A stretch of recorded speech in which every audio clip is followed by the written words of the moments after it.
시아버지의 재혼식장은 서울 남부에 있는 중급급 호텔 홀이다. 연분홍색 장식과 함께 부드러운 피아노 연주가 흘러나오지만 나의 심장은 이미 평온을 잃고 있었다. 시어머니 김순자는 오늘도 검은색 정장에 진한 립스틱을 바르고 마치 이 결혼식 주인공인 것처럼 모든 것을 통제하려는 눈빛을 띠고 있었다. 나는 남편 이민호와 함께 좌석에 앉아 식사를 하려 했을 뿐인데 갑자기 시어머니가 의자에서 일어나 나에게 다가왔다. 이수진, 이거 받아. 그녀의 손에서 하얀 종이 한 장이 던져져 나에게 떨어졌다. 나는 갑자기 당황하며 종이를 주워보니 시아버지 재혼식 비용 청구서라고 적힌 제목이 눈에 띈다. 세부 항목을 훑어보자니 호텔 대관비, 음식비, 예식장 장식비 등이 적혀 있고 맨 아래 총액란에 30, 000, 000원이라는 숫자가 크게 적혀 있다. 시어머니, 이게 무슨 말이에요? 나는 목소리가 살짝 떨리지만 최대한 침착하게 묻는다. 뭐 그 밖에? 시아버지 결혼식 비용이야. 우리 가족으로서 나눠내야지. 너희 부부가 3천만 원 내라고. 시어머니는 당연하다는 듯이 입을 벌렸다. 주변 손님들의 시선이 우리를 향해 모이기 시작했는데 그녀는 아랑곳하지 않는 모습이었다. 남편 민호는 내 옆에서 어머니, 지금 이 자리에서 라고 말을 꺼내려다가 시어머니의 날카로운 눈빛을 받고 말을 삼켰다. 나는 이런 남편의 무력함에 한숨을 쉬었다. 시어머니는 예부터 나에게 돈을 강요하는 일이 잦았지만 이렇게 결혼식장에서 공개적으로 청구서를 던지는 건 처음이었다. 시어머니, 이 비용이 3천만 원이라고 증거가 있나요? 나는 결정을 내렸다. 지금 이 자리에서 물러서는 순간 앞으로 평생 이런 억압을 받아야 할 것이다. 나는 가방에서 미리 준비해왔던 노트를 꺼냈다. 이번 결혼식 호텔 대관비는 800만 원. 음식비는 인당 5만 원인데 총 인원이 50명이니 250만 원. 장식비는 300만 원.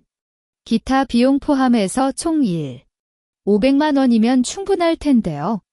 시어머니는 왜 2배나 높은 금액을 청구하시는 거예요? 나의 말에 시어머니의 얼굴이 살짝 찌푸렸다. 어찌 알고 그래? 너가 비용까지 따져봤어? 네.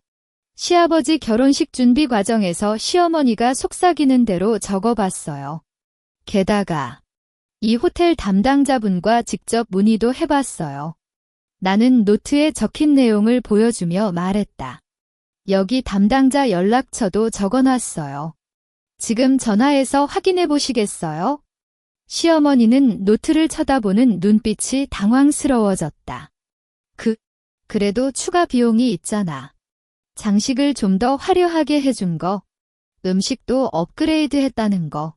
장식 업그레이드는 시아버지 새 아내님께서 직접 처리하셨어요. 비용도 그분이 냈어요. 음식은 원래 예정된 메뉴 그대로였죠. 손님들도 그렇게 말씀하셨어요. 나는 단호하게 반박했다. 주변에서 그래, 정말 3천만 원인가? 하는 속삭임 소리가 들렸다. 이수진, 너 이러는 거 뭐야? 시어머니를 대하는 태도가 뭐예요? 시어머니는 목소리를 높여 분노를 쏟아냈다. 문서하지만 그녀의 눈빛에는 당황이 가득했다.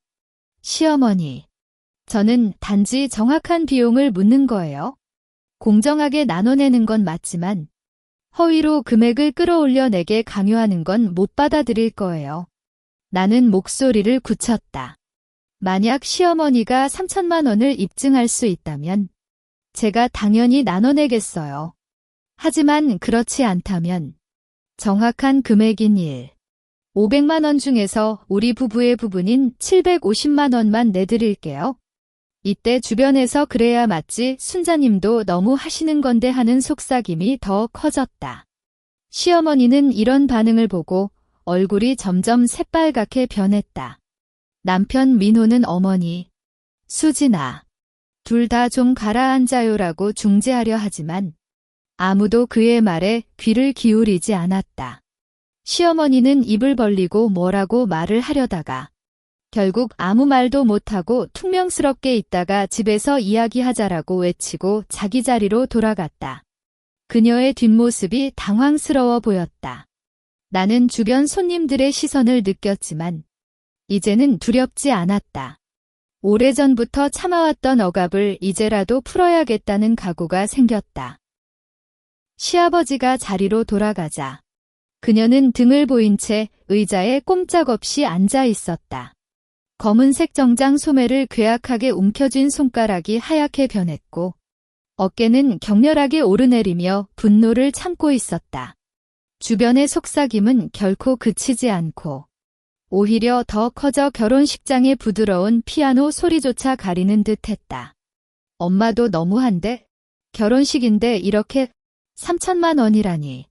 그래도 너무 많잖아. 이수진이 말한 일. 500만 원이 더 맞는 것 같아. 순자님은 예부터 돈에 민감한데 이번엔 좀 넘었어. 가족 친척들이나 시아버지의 지인들 사이에서 나오는 속삭임이 날카롭게 내 귀를 스쳤다. 나는 고개를 살짝 끄덕이며 남편 민호를 쳐다봤다.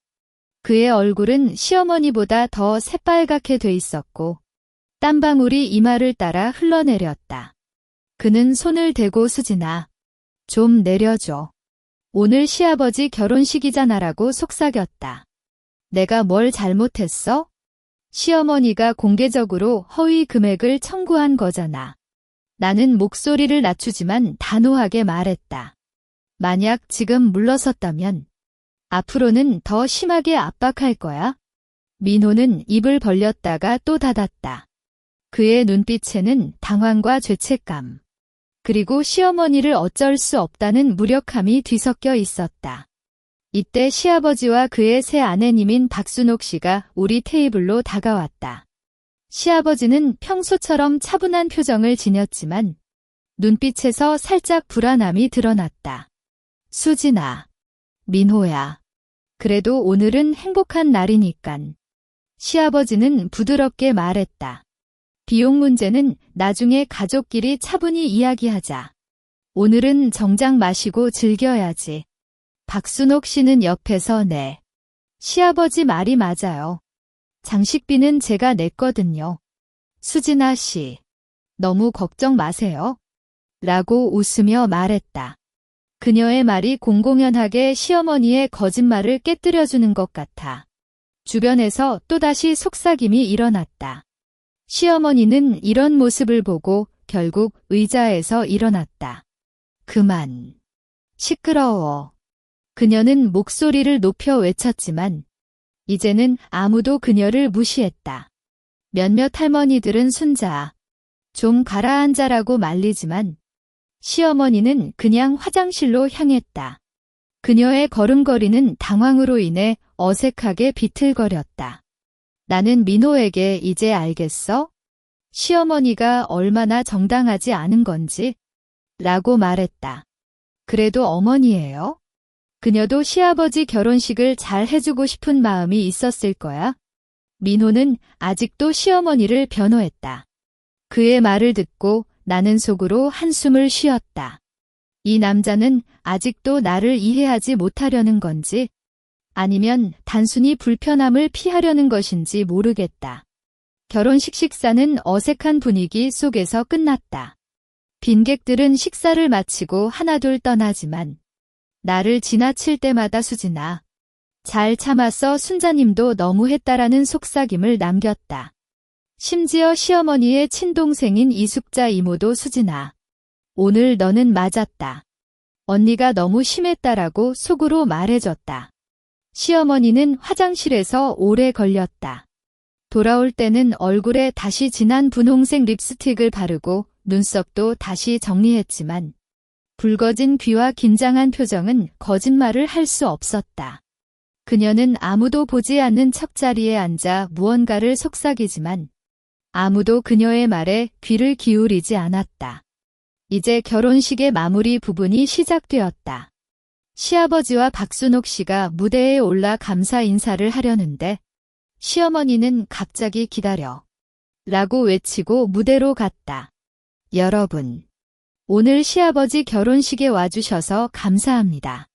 그런데 비용 문제에 대해 그녀가 다시 금액 문제를 꺼내려는 순간 박순옥 씨가 어머니, 오늘은 행복한 날이니까니라고 부드럽게 가로챘다. 비용은 제가 알아서 처리할게요. 여러분, 그냥 즐겨주세요. 시어머니는 입을 벌린 채 아무 말도 못했다. 주변에서 웃음소리가 살짝 들렸다. 그녀는 결국 얼굴을 붉히며 무대에서 내려왔고 자리에 앉아 머리를 숙였다. 이제 그녀의 얼굴은 단순히 새빨갛기가 아니라 창백한 색과 붉은색이 뒤섞인 기이한 모습이 되었다. 민호는 나에게 이제 그만해.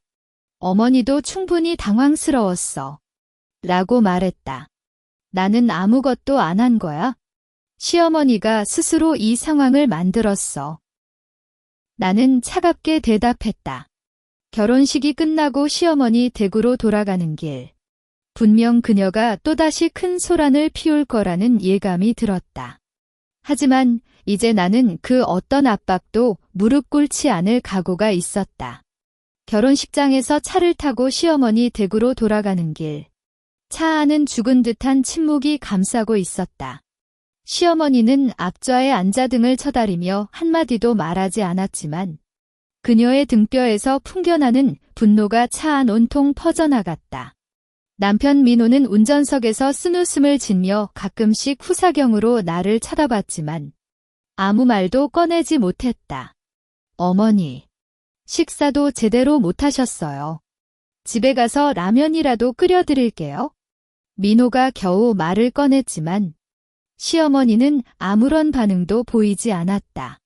그녀의 손가락은 창문 프레임을 괴악하게 움켜쥐고 있었고 관절이 하얗게 튀어나왔다. 차가 시어머니 댁 앞에 멈추자 시어머니는 무릎을 일으키며 거침없이 문을 열고 집으로 들어갔다. 우리는 뒤따라 들어갔는데 그녀는 이미 거실 소파에 앉아 주전자를 내리쳐 놓았다. 착지한 주전자가 깨지며 물보라가 튀고 파편들이 바닥에 흩어졌다. 이수진, 내가 오늘 결혼식장에서 한 짓이 뭐야? 시어머니는 갑자기 일어나 나를 향해 소리쳤다. 그녀의 얼굴은 화끈 달아오르며 얼굴살이 부풀어 있었고 눈동자는 혈관이 팽창한 듯 붉었다. 내가 내게 뭐 잘못했어? 시아버지 결혼식 비용을 나눠내라는 건 당연한 거잖아. 문서 왜 그렇게 창피하게 만들었어? 시어머니, 제가 창피하게 만든 게 아니라 시어머니가 허위 금액을 청구한 거예요. 나는 발을 물러나며 안전한 거리를 유지하며 말했다. 정확한 비용은 1,500만 원이고 우리 부부는 750만 원을 나눠내는 게 맞아요. 750만 원. 건머만 내는 거야? 시어머니는 테이블에 손을 내리쳐 쿵 소리를 냈다. 이번 결혼식으로 내가 얼마나 애썼는지 알아? 시아버지 세안에 그 녀석 때문에 돈도 시간도 투자했는데 넌 그냥 750만 원으로 넘기려고. 시어머니가 투자했다는 증거가 있다면 보여주세요. 그렇지 않다면 제가 말한 금액밖에 내지 않을 거예요. 나는 단호하게 대응했다. 증거. 내 말이 증거야. 시어머니는 목소리를 더 높여 분노를 쏟아냈다. 이수진, 넌 이제부터 일주일 안에 3천만 원을 내놔. 그렇지 않으면 민호에게 이혼하라고 시킬 거야. 그리고 너의 직장에도 전화해서 내가 어떤 사람인지 다 알려줄 거야. 그녀의 말은 최후 통첩이었다. 민호는 갑자기 어머니, 그렇게까지? 라고 말을 가로챘지만 시어머니는 그를 외면했다. 민호, 너도 입 닫아. 이 여자가 너 때문에 집안을 어질리고 있어? 시아버지 결혼식이 제대로 안 되고 친척들도 우리를 비웃고 있어. 시어머니는 민호에게도 소리쳤다. 오늘 뭐라고 말했지? 3천만 원. 이수진이 내놓아야 해. 그렇지 않으면 너는 둘 중에 하나를 고르는 거다. 어머니를 버릴 건지, 이 여자를 버릴 건지. 민호는 얼굴을 붉히며 나와 시어머니를 오가며 쓴웃음을 짓고 있었다. 어머니, 수진아, 둘 다 좀 진정해. 3천만 원은 너무 많고 750만 원은 너무 적잖아. 그냥 중간값으로 1,500만 원 내는 건 어떨까? 아니야. 시어머니와 나는 동시에 외쳤다. 그녀는 3천만 원이 맞아. 절대 안 주려. 라고 말했고 나는 허위 금액은 절대 내지 않아. 라고 대답했다. 시어머니는 나를 쳐다보며 입을 벌렸다. 이수진, 내가 정말 이렇게 불청순하냐? 시어머니 말을 안 듣고 그녀는 갑자기 나의 팔을 괴롭게 잡았다. 그녀의 손톱이 피부에 꽂히는 듯한 아픔이 느껴졌다. 일주일. 단 일주일 안에 3천만 원을 내놔. 그렇지 않으면 내가 후회할 걸 잘 알아. 민호, 너도 이 여자에게 말해. 3천만 원을 내라고. 민호는 눈을 감고 한숨을 쉬었다. 수진아, 어머니도 정말 애썼고 그냥 1,500만 원은 우리가 내는 건 어때? 나도 월급을 좀 모으면. 민호, 너도 그래? 나는 충격받아 그를 쳐다봤다. 시어머니가 명백히 허위 금액을 청구하는데 너는 왜 나에게 양보를 강요해? 이번에 물러서면 앞으로는 영원히 이런 식으로 억압당하는 거야. 그래도 어머니예요? 우리가 살짝 양보하면 양보. 이게 양보하는 문제가 아니야. 나는 민호에게도 소리쳤다. 시어머니는 이런 모습을 보고 미소를 짓기 시작했다. 그녀는 나의 팔을 놓고 좋아. 일주일을 기다리게. 그때까지 돈을 안 내면 너희 부부 관계도 내 직장도 다 망치는 거라 믿어. 그녀의 말은 차갑고 위협적이었다. 나는 시어머니의 눈빛에서 아기가 깔려있는 걸 봤다. 그녀는 정말로 내 직장에 갔다는 대로 허위 소문을 퍼뜨릴 거라는 걸 알았다. 시어머니, 제가 잘못한 건 없어요. 그러니까 위협하지 마세요. 나는 목소리를 굳혔다. 만약 시어머니가 제 직장에 방해를 하거나 불필요한 소란을 피우면 제가 법적으로 대응할 거예요. 시어머니는 법적 대응. 내가 뭘 할 수 있어? 라고 웃음을 쳤다. 하지만 그녀의 눈빛에는 살짝 불안함이 드러났다. 일주일. 기억해. 일주일 안에 3천만 원을 내놔. 그녀는 이 말을 남기고 방으로 들어가 버렸다. 거실에는 나와 민호, 그리고 깨진 주전자 파편과 물자국만 남았다. 민호는 수진아, 정말 미안해. 어머니도 그만해. 민호. 나는 그의 말을 가로챘다. 이제 너의 모습을 충분히 봤어. 시어머니가 틀렸다는 걸 알면서도 그녀를 변호하려고만 해. 이 관계. 정말 지쳤어. 나는 민호를 두고 혼자 거실을 나갔다.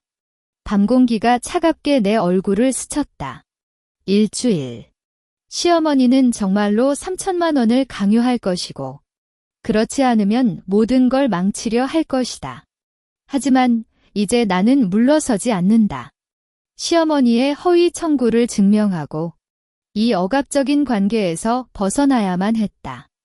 내 마음속에는 시어머니가 꾸민 거짓말을 모두 꺼내 보일 결심이 굳어졌다. 밤 공기가 차갑게 내 어깨를 감싸고 있었다.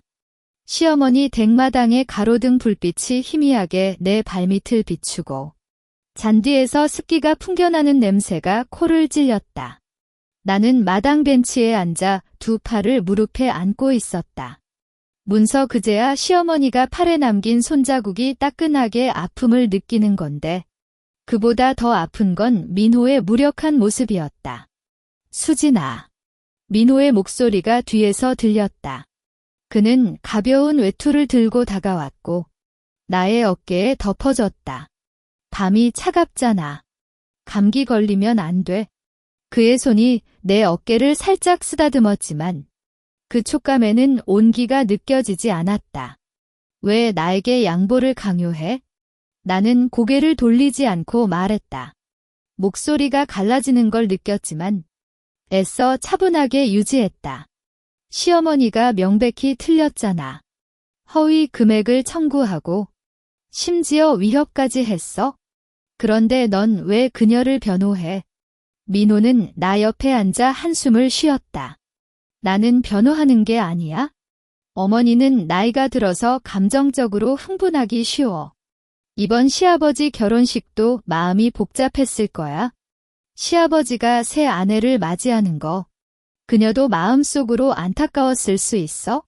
안타까워서 나를 속이고 돈을 갈취해야 해? 나는 고개를 돌려 그를 쳐다봤다. 그의 눈은 불빛 아래에서 어둡게 보였고 아래 눈꺼풀에는 검은 자국이 깔려 있었다. 민호, 너는 분명히 누가 옳고 그른지 알고 있어. 그런데 왜 나를 버려? 시어머니가 나를 상처 주고 위협해도 넌 그냥 어머니니까로 넘기려 해. 그렇게 단순한 문제가 아니야? 민호는 손을 얼굴에 대고 말했다. 어머니는 아버지를 일찍 잃고 나를 혼자 키웠어. 정말 힘들었어. 그래서 나는 그녀를 아끼고 싶어. 조금이라도 그녀의 마음을 편안하게 해주고 싶어. 그럼 나는 내 아내잖아. 너는 나를 아끼지 않아? 나의 목소리에 눈물이 섞였다. 오늘 결혼식장에서도 시어머니가 나를 공개적으로 창피하게 만들 때도 넌 아무 말 못했어. 그냥 쓴웃음만 짓고 있었어. 지금도 시어머니의 잘못을 모른 척하려고 해. 나도 당황했어. 그때 뭐라고 할 수 있었어? 민호는 목소리를 살짝 높였다. 어머니가 앞에서 소리치고 주변 사람들이 쳐다보고 나도 창피했고 어쩔 줄 몰랐어. 그래서 중간에서 조정하려고 한 거야? 조정. 너의 조정은 나를 희생하는 거였어. 나는 외투를 벗어 던졌다. 3천만 원을 내라고 시어머니가 위협할 때 넌 중간값으로 1,500만 원이라고 제안했잖아. 그건 시어머니의 허위 청구를 인정하는 거야? 넌 그걸 모르고 그래? 민호는 입을 벌렸다가 닫았다. 그래도 너무 세도 안 되잖아? 가족 사이의 법이나 증거 따위를 대고 싸우는 게 뭐 좋은 거야? 우리가 살짝 양보하면 차분해질 거야. 어머니도 금세 화를 풀 거고. 양보. 이번에 양보하면 다음엔 더 큰 걸 요구할 거야. 나는 일어섰다. 민호. 너는 그냥 불편함을 피하고 싶어. 시어머니와 싸우는 건 귀찮고 이혼까지 생각하면 겁나잖아. 그래서 나에게 양보를 강요하는 거지? 그의 얼굴이 불빛 아래에서 살짝 창백해졌다.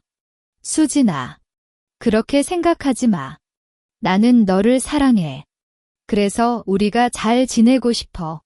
그런데 어머니 문제 때문에 싸우는 건 너무 아파. 사랑. 내 사랑은 너의 편안함을 위해 나를 희생시키는 거구나. 나는 냉소했다. 이제야 민호의 진면모를 정확히 보았다.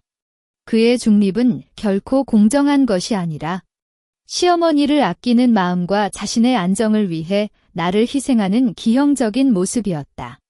그는 시어머니의 잘못을 보고도 외면하고 나의 아픔을 모르는 척하려는 건 단지 귀찮음을 피하기 위해서였다.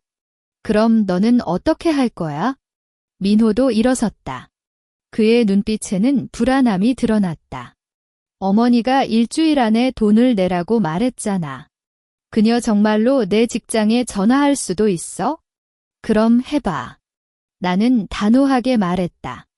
시어머니가 허위 소문을 퍼뜨리면 그것도 법적으로 책임져야 해. 그리고 3천만 원은 절대로 내지 않아. 정확한 금액인 750만 원만 내줄게. 그 이상은 안 돼. 수진아, 너 정말. 민호, 너는 이제 선택해. 나는 그를 바라보았다. 나를 믿고 시어머니의 잘못을 고지하거나 아니면 계속 시어머니 편에 서서 나를 양보하게 만들어. 하지만 너가 후자를 선택한다면 우리는 더 이상 함께할 수 없어. 민호는 입을 떼지 못하고 나를 쳐다보았다. 그의 눈빛에는 당황, 죄책감, 그리고 결정을 내리기 어려운 고뇌가 뒤섞여 있었다. 하지만 나는 그의 선택을 기다리지 않았다. 이제는 그가 어떻게 결정하든 상관없었다. 나는 스스로 시어머니의 거짓을 밝히고 이 억압적인 관계에서 벗어나야 했다. 나는 내 방으로 갈게. 나는 그를 지나치며 말했다. 너는 혼자 생각해봐. 그리고 시어머니에게 전해줘. 3천만 원은 안 내고 750만 원만 내줄 거라는 거. 방으로 들어가고 문을 닫은 순간 마지막까지 간절히 바랐던 기대감이 사라졌다. 민호는 결코 나를 위해 싸울 수 없을 거라는 걸 알았다. 그의 기형적인 중립은 결국 나를 버리는 것이었고 이제는 나 혼자 싸워야 했다. 나는 침대에 누웠지만 잠을 잘 수 없었다. 시어머니의 청구서가 진짜로 허위인지 더 확실한 증거를 찾아야겠다는 생각이 마음속에 차오르기 시작했다. 새벽녘 햇살이 창문 틈 사이로 비칠 때 나는 이미 일어나 있었다. 침대에 누워도 잠 한숨도 설치지 못했고 시어머니가 내던 3천만 원 청구서의 세부 항목들이 계속 머릿속을 맴돌았다. 호텔 대관비 1, 200만 원, 음식비 1, 000만 원, 장식비 500만 원, 기타 비용 300만 원. 이 숫자들이 너무 어울리지 않는 게 문제였다. 결혼식 당일 호텔 담당자가 말한 대로라면 대관비는 800만 원이었고 음식비도 인원수에 맞춰 250만 원에 그쳤다. 정확한 증거를 찾아야 해. 나는 혼자 속으로 말하며 스마트폰을 꺼냈다. 결혼식 전에 시어머니가 호텔 계약서는 내가 보관할게라고 말하며 받아갔기 때문에 직접적인 계약서는 보기 어려웠다. 하지만 결혼식 당일 나는 호텔 행사팀 담당자인 김민주 씨에게 연락처를 받아놓았었다. 그녀는 당시 혹시나 비용 관련해서 궁금한 거 있으면 편하게 연락해주세요라고 말했었다. 나는 깊은 호흡을 한 뒤 김민주 씨에게 카톡을 보냈다. 안녕하세요. 어제 이 시아버지 결혼식에서 뵙은 이수진입니다. 혹시 결혼식 관련 정확한 비용 명세를 받을 수 있을까요? 개인적인 확인 차원에서요. 메시지를 보낸 뒤 나는 긴장하며 커피를 마시고 있었다. 만약 호텔에서 비용 명세를 제공하지 않거나 시어머니와 연락해서 알리면 큰 문제가 될 수 있었다. 하지만 10분 뒤 김민주 씨의 답장이 왔다.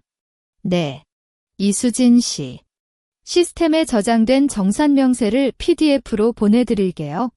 잠시만 기다려주세요. 행운이 따랐다. 나는 설레는 마음으로 이메일을 확인했고 금방 PDF 파일이 전송되었다. 파일을 열자 정확한 비용 명세가 나열되어 있었다. 호텔 대관비 800만 원, 음식비 50인 곱하기 사인 5만 원, 250만 원, 기타 세팅비 150만 원, 합계 1, 200만 원 지게 전부였다. 시어머니가 장식비 500만 원이라고 적었지만 박순옥 씨가 직접 처리했다는 사실과 같이 이 항목은 근본적으로 존재하지 않았고 기타 비용도 300만 원에서 150만 원으로 줄어들었다. 허위로 1, 800만 원을 끌어올렸다. 나는 입을 벌렸다.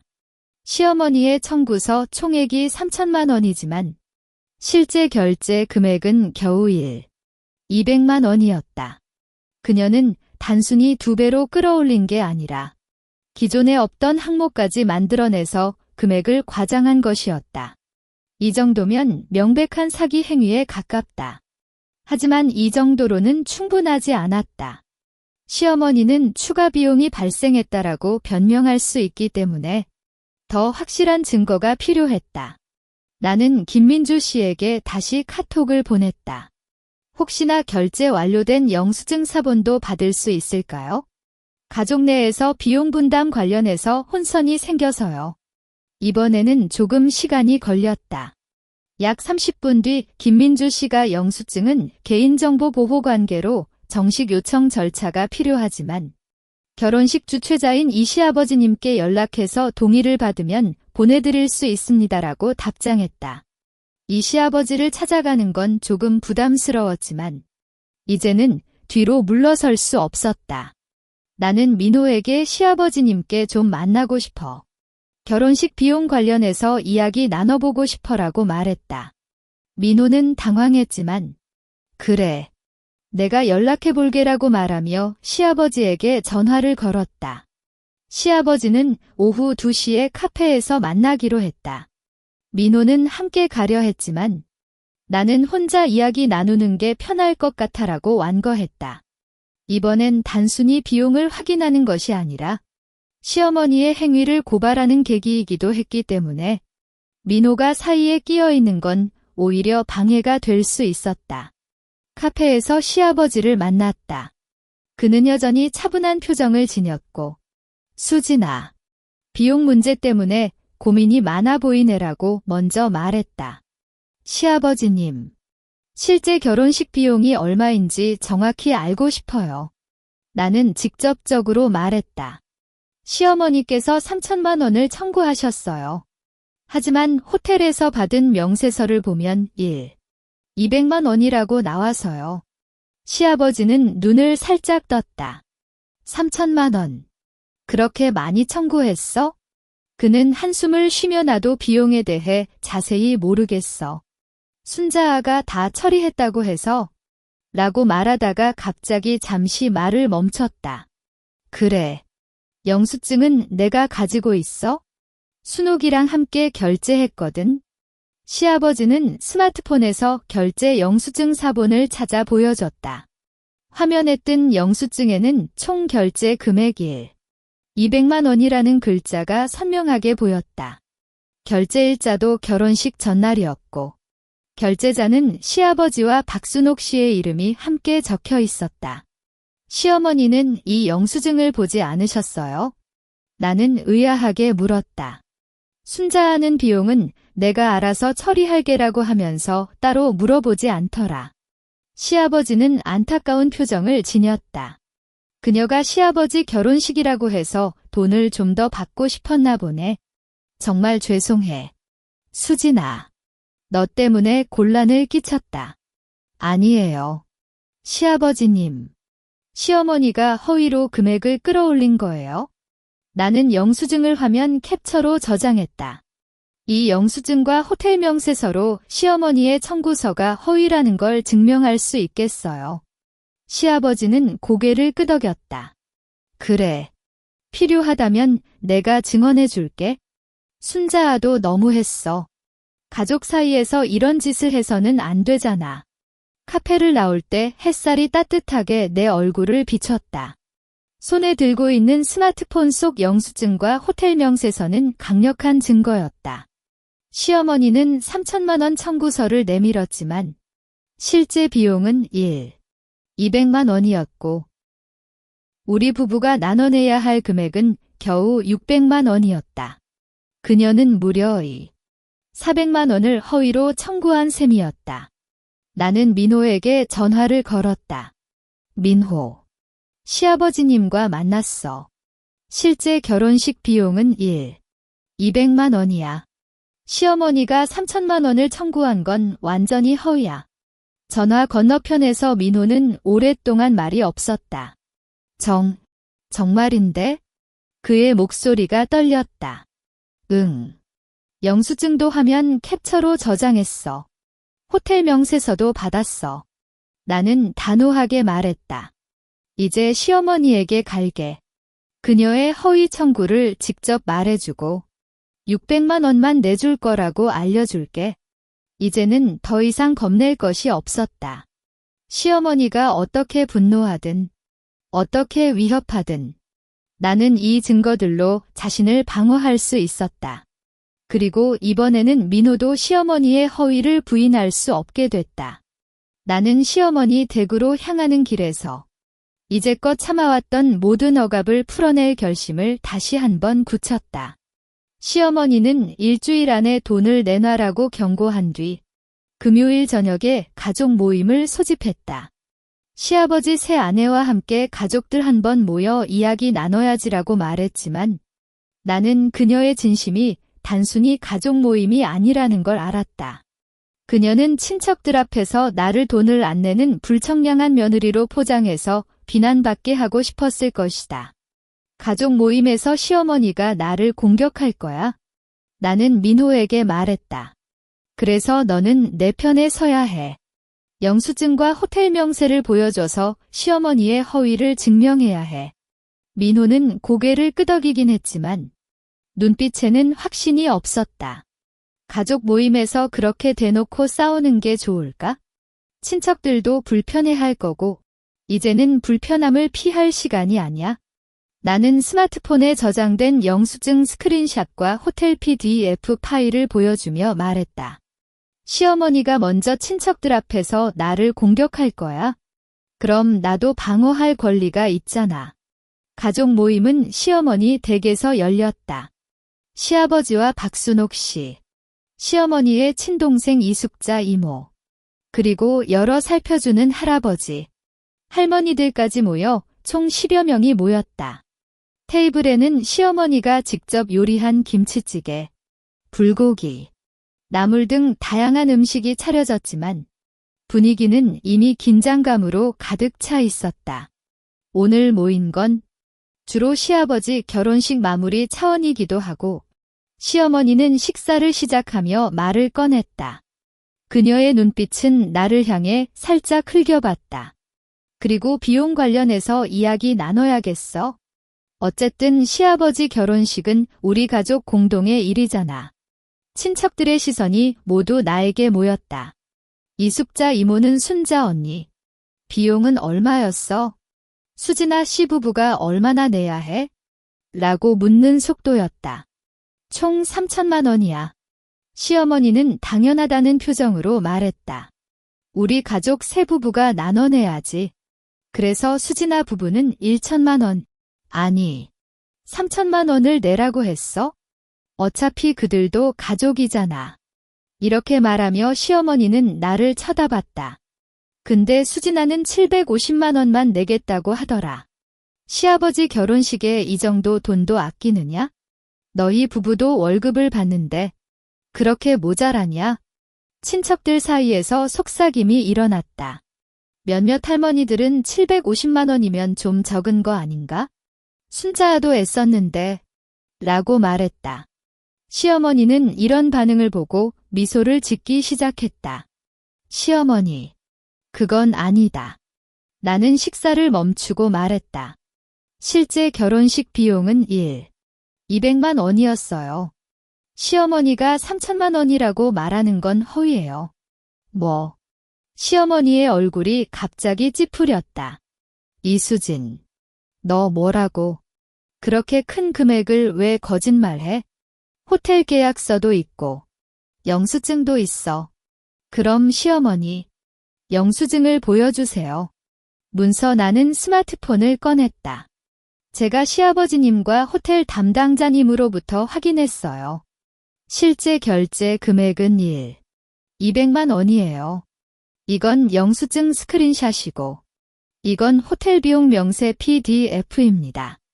나는 스마트폰을 친척들에게 차례로 보여줬다. 이숙자 아줌마가 먼저 보고 아이고, 이렇게 200만 원이라고 되어 있네? 라고 외쳤다. 순자 언니, 너는 왜 3천만 원이라고 말했어? 이게 확실한 영수증이잖아.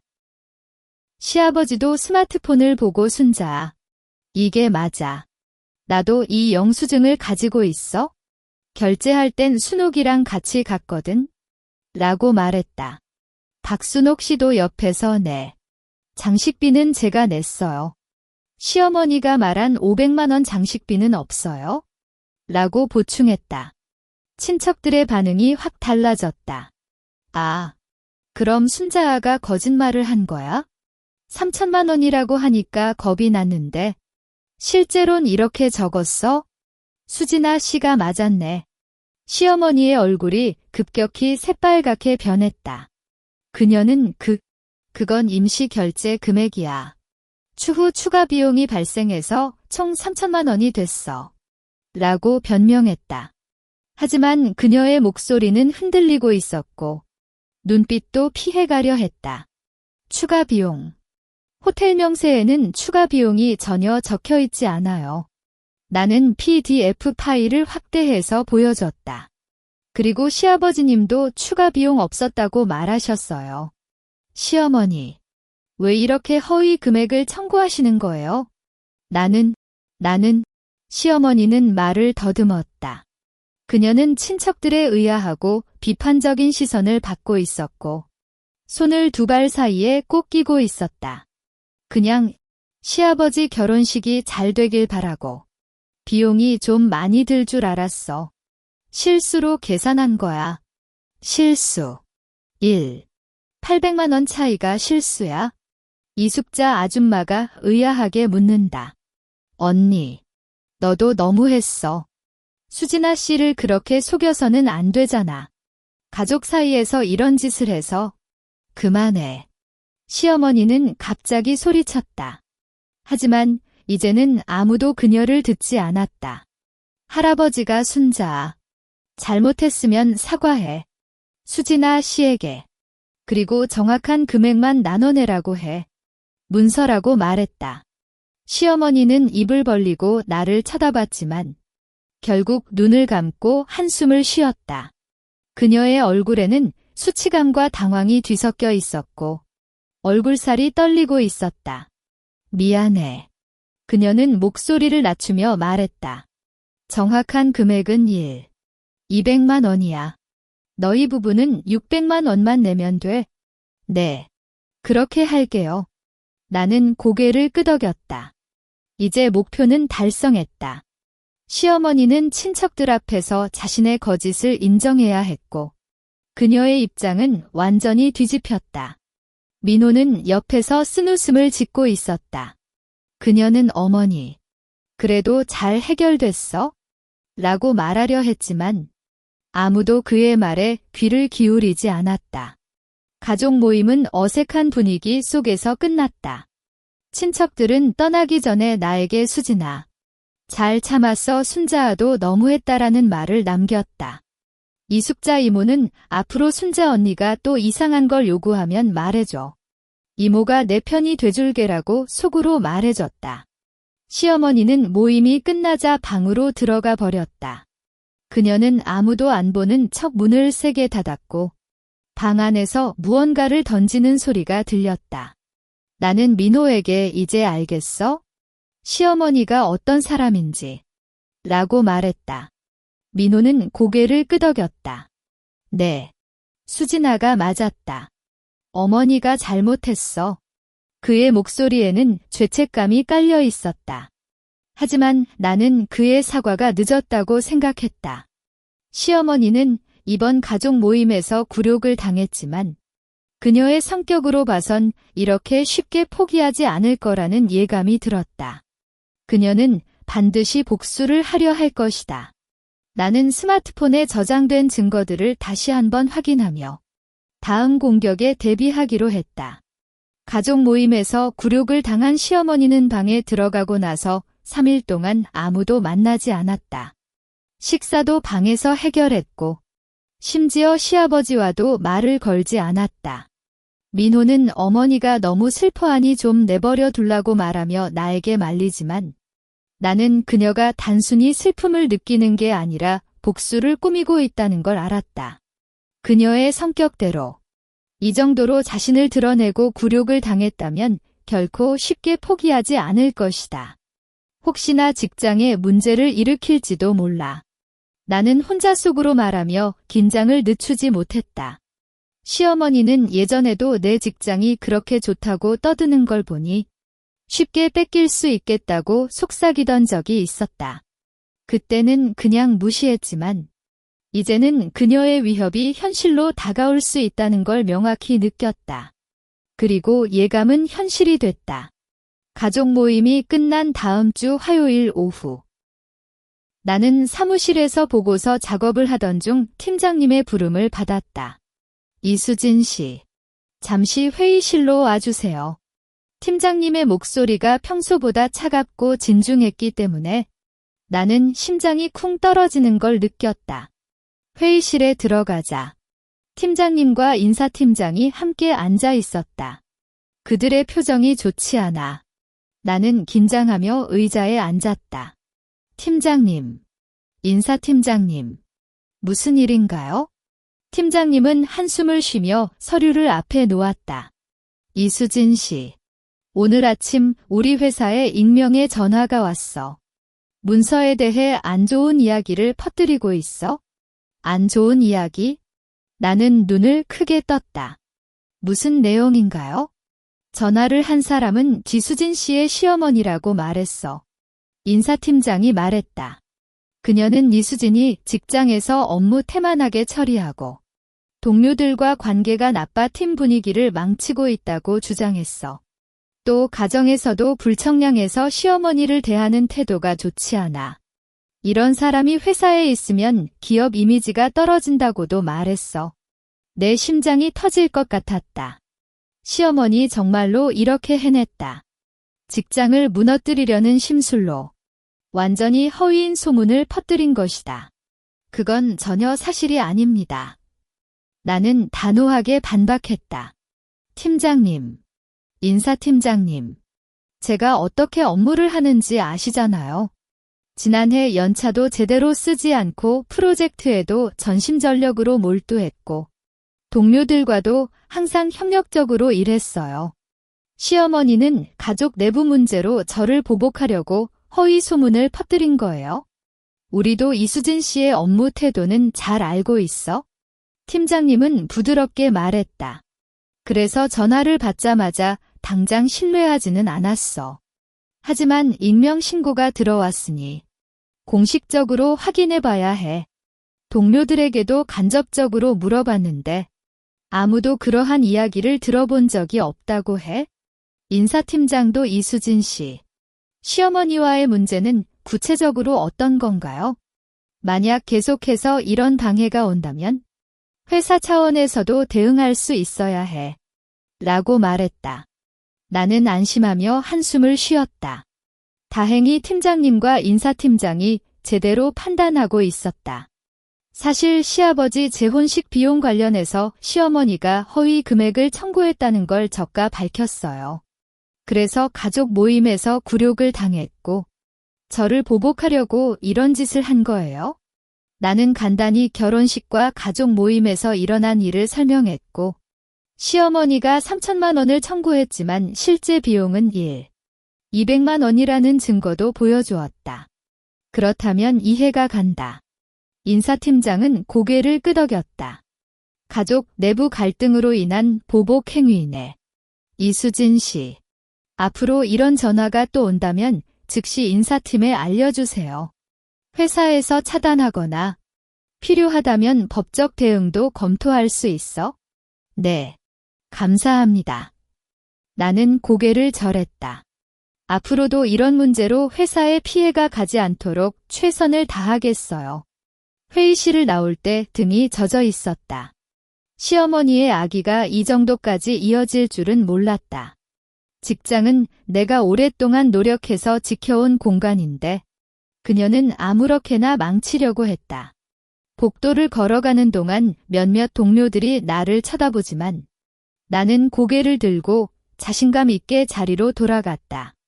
동료 중 한 명인 박지민 씨는 수진아, 괜찮아. 팀장님이 뭐라고 하셨어? 라고 속삭여 물었다. 아무거 없어.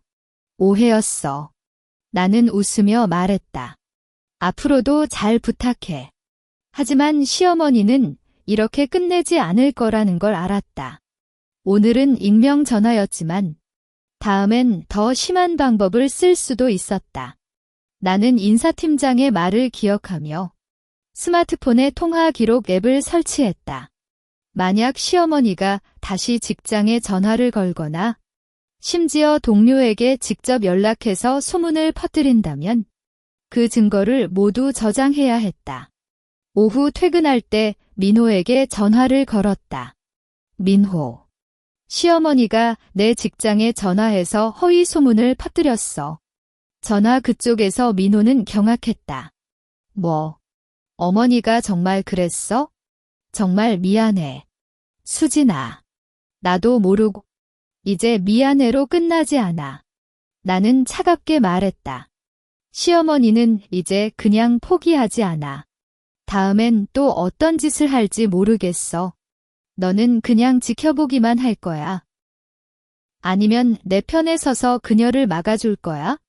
민호는 오랫동안 말이 없었다.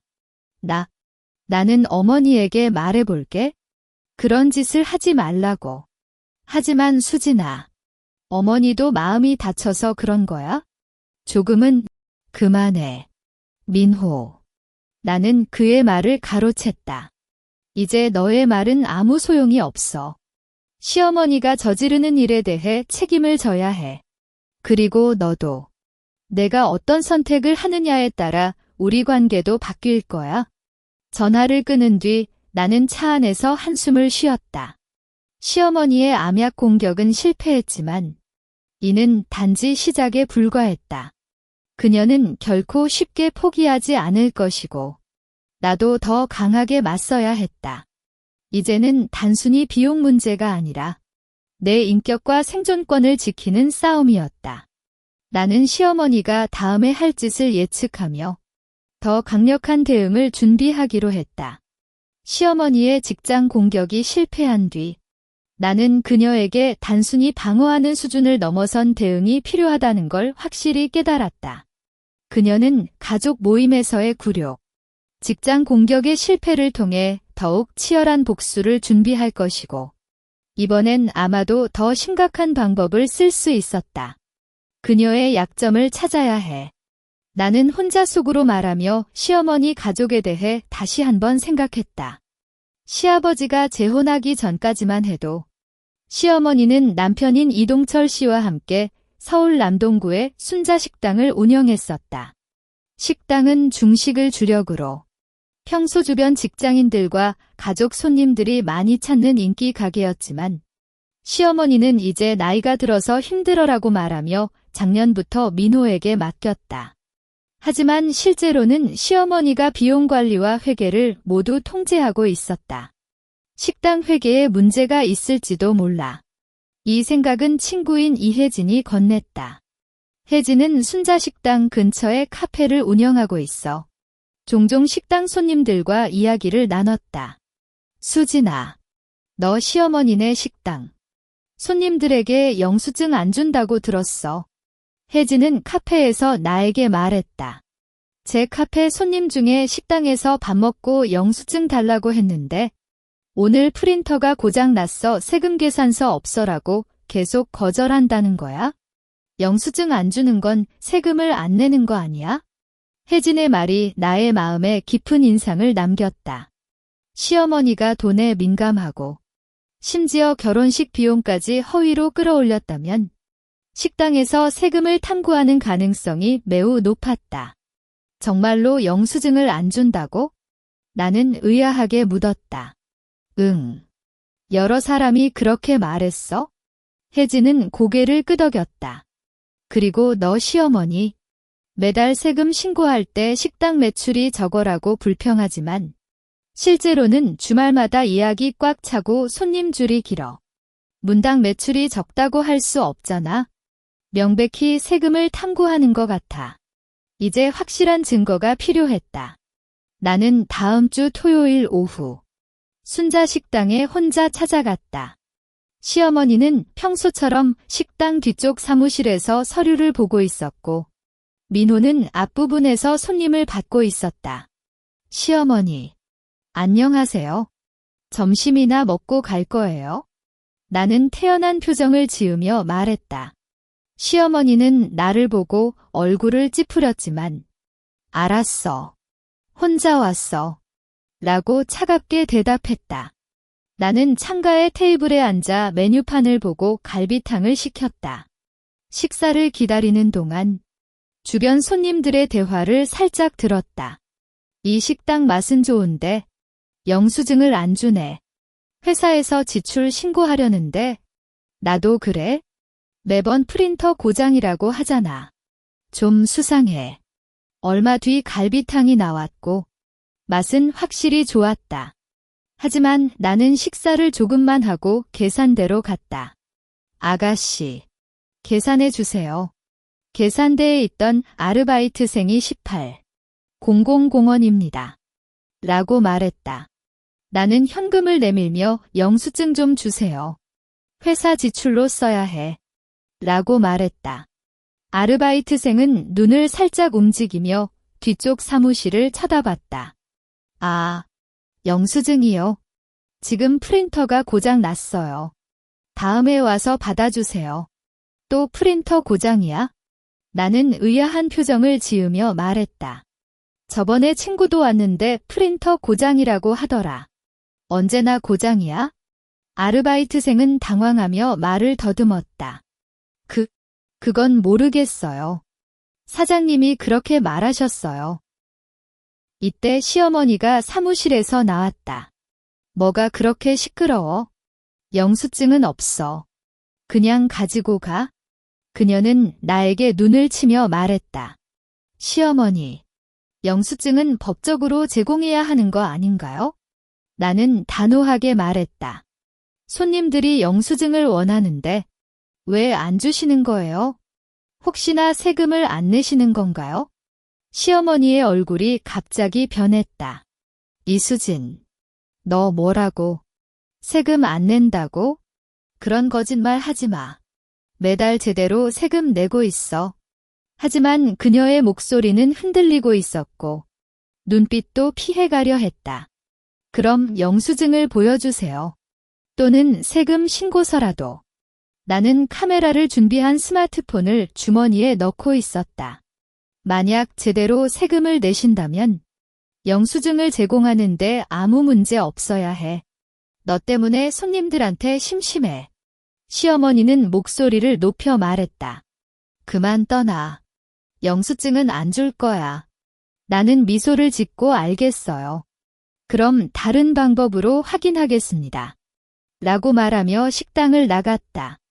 문을 닫는 순간 시어머니가 이런 불청량한 녀석이라고 외치는 소리가 들렸지만 나는 신경 쓰지 않았다. 다음 날 나는 혜진의 카페에 갔고 그녀는 어제 식당 갔어? 영수증 받았어? 라고 묻다. 아니, 역시 안 줬어. 나는 말했다. 그런데 혜진아, 너 카페에서 영수증 발급 시스템 아는 거 있지? 순자식당이 정말로 세금을 제대로 내는지 확인할 수 있는 방법 없어? 혜진은 생각하다가 내 남편이 세무서에서 일했어. 그는 영수증을 거절하거나 매출을 왜곡해서 세금을 탕구하는 경우는 세무청에 제보하면 조사를 받게 된다고 말했어. 제보자는 익명으로도 할 수 있고 증거가 있다면 더 확실해. 익명 제보. 나는 심장이 뛰었다. 이것이 바로 시어머니에게 맞는 대응이었다. 그녀가 나의 직장을 공격했듯 나도 그녀의 불법 행위를 제보해서 정의를 구현해야 했다. 나는 집에서 세무청 온라인 제보 시스템을 찾았다. 제보 양식에 순자식당의 상호, 주소, 사업자 번호, 민호를 통해 알아냄. 그리고 영수증 제공 거절. 실제 매출과 신고 매출 불일치 의심이라는 내용을 적었다. 또한 혜진으로부터 받은 식당 손님들의 증언 메시지와 어제 식당에서 영수증을 거절당한 모습을 담은 녹음 파일, 스마트폰으로 비밀리에 녹음을 첨부했다. 이제는 내가 할 일이야. 세무청. 나는 제보 버튼을 누르는 순간 오랫동안 쌓인 스트레스가 조금씩 풀리는 느낌을 받았다. 시어머니는 결혼식 비용 사기, 직장 방해까지 저질렀고 이제는 세금 탕구라는 불법 행위로 처벌을 받아야 했다. 민호는 내가 세무청에 제보했다는 걸 알고 수진아. 그렇게까지 해야 해? 어머니도? 라고 말했지만 나는 이제 그만해. 시어머니는 스스로의 행동에 책임을 져야 해. 나는 더 이상 속고 억압당하지 않을 거야. 라고 단호하게 대응했다. 제보를 한 뒤 나는 긴장과 기대를 함께 느끼고 있었다. 시어머니가 언젠가 세무청 조사를 받게 될지 모르지만 적어도 나는 스스로를 지키는 싸움에서 한 단계 앞서갔었다. 그리고 이제는 마지막 대결을 준비할 시간이 됐다. 기혼과 시어머니의 최종 패배. 세무청에 제보한 지 일주일 만에 시어머니는 세무조사 통지서를 받았다. 그날 저녁, 시어머니 대거실은 폭발적인 분노로 뒤덮였다. 통지서를 접어찢고 바닥에 내던지며 그녀는 온 집안을 두드리며 소리를 질렀다. 이수진, 너였잖아. 세무청에 내 제보한 거. 나는 방에서 책을 읽고 있었지만 그의 함성이 벽을 뚫고 들어왔다. 나는 평온한 표정을 지키며 문을 열고 나왔을 땐 시어머니가 나를 향해 달려오려는 모습이었다. 민호가 그녀를 붙들고 있었지만 시어머니의 힘이 생각보다 세어 민호는 겉돌고 있었다. 너 때문에 식당이 망가질 거야. 세무조사 받으면 영업 정지당하고 벌금도 엄청나게 내야 해. 시어머니는 눈물을 글썽이며 소리쳤다. 하지만 그 눈물에는 분노와 공포가 더 많았다. 왜 이렇게 심술이 새어? 나를 죽이고 싶어? 시어머니, 제가 제보한 건 맞아요. 나는 뒤로 물러나며 안전거리를 유지했다. 하지만 그 이유는 시어머니가 세금을 탐구하고 손님들에게 영수증을 제공하지 않는 불법 행위를 하고 있기 때문이에요. 제가 한 건 정의로운 행동이에요. 정의. 너 때문에 우리 가족이 망가지는 거라도 모르겠어. 시어머니는 민호의 품에서 몸을 발버둥치며 말했다. 민호, 너도 보고 있잖아. 이 여자가 우리 식당을 망치려고 해. 너는 뭐 하고 있어? 이 여자에게 말해. 세무청에 취소 요청하라고. 민호는 얼굴을 붉히며 나를 쳐다봤다. 그의 눈빛에는 혼란과 죄책감, 그리고 시어머니를 지키고 싶은 마음이 뒤섞여 있었다. 수진아, 정말로 너가 제보한 거야? 그의 목소리가 떨렸다. 응. 나는 단순히 답했다. 시어머니가 불법 행위를 했어요. 그래서 처벌을 받아야 해. 제가 안 했다면 언젠가는 다른 사람이 제보했을 거예요. 그래도 너는 우리 가족이잖아. 민호는 목소리를 높였다. 어머니가 잘못했지만 그렇게 극단적인 방법을 써야 해? 식당이 망가지면 우리도 힘들어. 너는 이혼하려고 이런 짓을 한 거야? 이 말이 나를 깨우쳤다. 민호는 여전히 나를 의심하고 시어머니의 잘못을 나의 극단적인 행동으로 치부하려고 했다. 이혼. 내가 이혼이라고 말하는 거야? 나는 냉소했다. 민호. 너는 시어머니가 3천만 원을 허위 청구했을 때, 내 직장에 허위 소문을 퍼뜨렸을 때, 세금을 탐구할 때는 아무 말도 안 했어. 하지만 지금 시어머니가 처벌을 받을 뻔해서 이혼을 꺼내? 내가 진짜로 원하는 건 뭐야? 나는 그냥 평온하게 살고 싶어. 민호는 소리쳤다. 어머니와 싸우고, 가족과 싸우고, 이제는 세무청까지 관여하게 됐어. 문서 이런 삶이 너무 지겹다. 수진아, 내가 살짝 양보해. 세무청에 취소 요청하고, 어머니에게 3천만 원을 내주면 모든 게 해결될 거야. 양보. 3천만 원. 나는 입을 벌렸다. 이 남자는 정말로 아무것도 모르는 건가? 아니면 모른 척하려는 건가? 민호.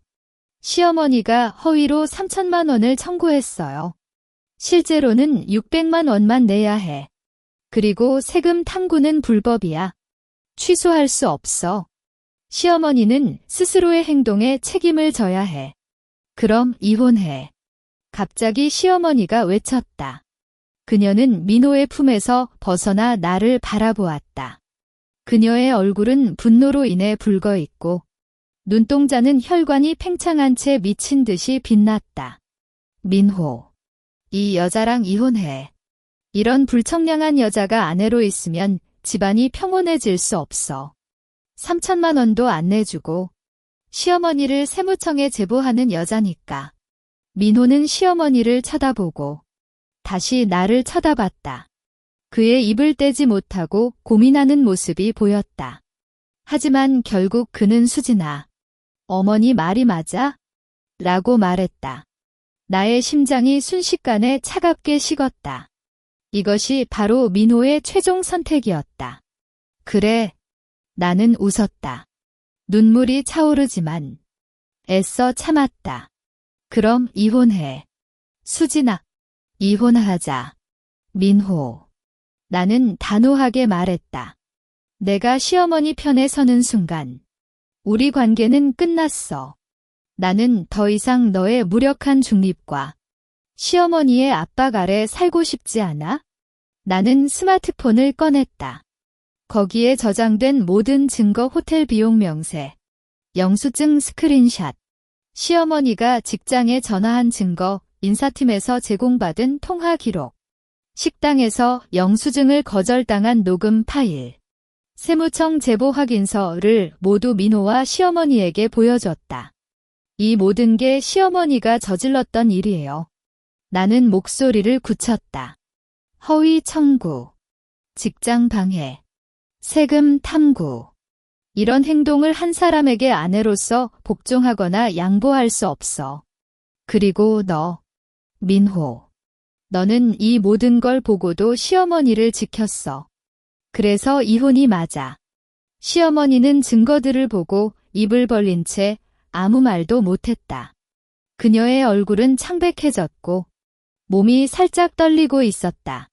세무조사 통지서의 공포와 모든 거짓이 드러난 절망감이 그녀를 압도한 것 같았다. 민호는 증거들을 보고 눈을 감았다. 정말 이혼할 거야? 응. 나는 고개를 끄덕였다. 이혼 소송을 제출할게. 그리고 시어머니가 저질렀던 불법 행위에 대한 증거도 법원에 제출할 거예요. 3천만 원 허위 청구는 사기로. 직장 방해는 명예훼손으로 고소할게. 고소. 너 미쳤어. 시어머니는 다시 소리쳤지만 그 목소리는 이제 약해졌다. 아니, 정의를 구하는 거예요. 나는 시어머니를 쳐다보았다. 시어머니, 너는 평생 동안 남들을 이용하고 속여왔어. 하지만 이제 그만해. 너는 스스로의 행동에 대한 대가를 치르고 나는 새로운 삶을 살 거야. 나는 스마트폰을 주머니에 넣고 방으로 돌아갔다. 필요한 물건만 정리해서 가방에 넣었다. 민호와 시어머니는 거실에 멍하니 서서 나를 쳐다보고 있었다. 그들의 표정에는 절망, 당황, 그리고 아무래도 이길 수 없다는 무력감이 깔려 있었다. 문을 열고 나갈 때 나는 뒤를 돌아보지 않았다. 이제 이 집, 이 관계, 이 모든 것을 떠나는 시간이었다. 세월 동안 참아왔던 억압과 억울함이 모두 풀리는 느낌이었고 앞으로 펼쳐질 자유로운 삶에 대한 기대감이 더욱 커졌다. 최후 대결은 끝났고 이기는 건 나였다. 이혼 소송은 예상보다 순조롭게 진행됐다. 나가 제출한 모든 증거 허위 청구서와 실제 비용 명세에 대비 시어머니가 직장에 걸은 허위 소문 통화 기록, 식당에서의 세금 탐구 관련 증거가 법원에서 강력한 설득력을 발휘했다. 민호는 처음엔 이혼을 하지 않겠다고 반대했지만 시어머니의 불법 행위가 계속해서 드러나자 결국 동의를 했다. 판결문을 받았어. 3개월 뒤 변호사님으로부터 전화를 받았을 때 나는 사무실에서 커피를 마시고 있었다. 햇살이 창문을 통해 들어와 책상을 비추고 동료들이 웃으며 이야기하는 소리가 평온하게 들렸다. 법원에서 이혼을 승인하셨어요. 그리고 시어머니의 3천만 원 청구는 허위로 판정되어 당사자는 아무런 금액도 지불할 의무가 없습니다. 또한 시어머니의 직장 방해 행위는 명예훼손에 해당하나 사과와 합의를 통해 처리하기로 했어요. 나는 깊은 호흡을 한 뒤 감사합니다라고 말했다. 눈물이 살짝 차오르지만 이는 슬픔이 아니라 해방감이었다.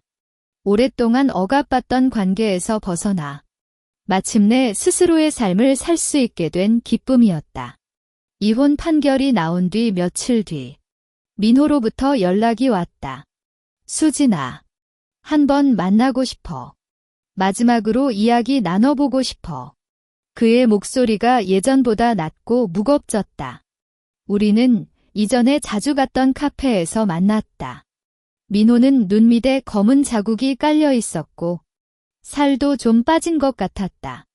어머니, 세무청 조사 결과가 나왔어. 그는 커피를 만지며 말했다. 식당에서 3년 동안 세금을 약 5천만 원 정도 탐구했다는 걸 확인됐어. 벌금도 2천만 원을 내야 하고 식당도 영업 정지 처분을 받았어. 나는 아무 말도 하지 않았다. 이는 시어머니가 스스로 선택한 결과였다. 어머니가 너를 원망하지 않아? 민호는 고개를 떨렸다. 그냥 스스로 잘못했다는 걸 알고 있어? 너를 속이고 너를 희생시킨 건 내 잘못이야. 정말로 미안해. 이제 후회해도 늦어. 나는 차분하게 말했다. 민호, 너는 영원히 어머니의 그림자 속에 살아갈 거야. 하지만 나는 그렇지 않아. 나는 스스로의 삶을 살 거야. 민호는 눈을 감고 한숨을 쉬었다. 그래. 너는 행복해야 해. 진심으로. 그날 이후 민호와 시어머니는 나의 삶에서 완전히 사라졌다. 시어머니는 벌금을 내고 식당을 문을 닫은 뒤 시아버지와 박순옥 씨에게서도 도움을 받지 못했기 때문에 외딴 곳으로 이사했다고 들었다. 민호는 회사를 그만두고 다른 도시에서 새로운 일을 시작했다는 소식이 전해졌지만 나는 더 이상 관심을 가지지 않았다. 나는 이혼 후 혼자 작은 아파트에 이사했다. 창문이 넓고 햇살이 잘 드는 집이었고 거실에는 나 좋아하는 책들과 식물을 놓았었다. 매일 아침 일찍 일어나 운동을 하고 저녁에는 친구들과 만나거나 독서를 하며 평온한 시간을 보냈다. 직장에서도 팀장님과 동료들의 지지로 더욱 자신감을 갖고 일할 수 있었고 지난해 프로모션도 성공적으로 받았다. 수진아, 오늘 저녁이나 같이 먹어? 친구 이혜진의 카톡이 왔다. 새로 생긴 중식당 갔다 왔는데 맛이 정말 좋아? 너도 한번 맛보러 갈래? 좋아. 언제나. 나는 웃으며 답장했다. 창밖을 보니 저녁 노을이 하늘을 붉게 물들이고 있었다. 과거의 아픔과 억압은 모두 사라졌고 이제는 자유롭고 행복한 새 삶이 펼쳐지고 있었다. 시아버지 결혼식에서 시어머니가 3천만 원 청구서를 던진 그 순간 나는 혼란과 공포를 느꼈지만 그 순간을 기점으로 나는 스스로를 지키기 시작했다. 시어머니의 압박, 민호의 무력한 중립, 직장에서의 암약 공격이 모든 어려움을 겪었지만 나는 결코 포기하지 않았다. 스스로의 정의를 위해 싸웠고 결국 이긴 것이다. 이제 나는 알고 있다. 어떤 어려움에 처해도 스스로를 믿고 단호하게 맞서야 한다. 누군가를 의지하거나 양보하는 것만으로는 해결되지 않고 스스로 힘을 내야 진정한 자유와 행복을 얻을 수 있다. 나는 창문을 열고 바람을 불어넣었다. 차분하고 시원한 바람이 내 얼굴을 스쳤고 마음속이 맑아졌다. 이제는 과거의 그림자에서 벗어나 자유로운 새처럼 새로운 삶을 즐길 준비가 됐다. 앞으로 펼쳐질 길에 어떤 일이 있을지 모르지만 나는 자신이 할 수 있다고 믿는다.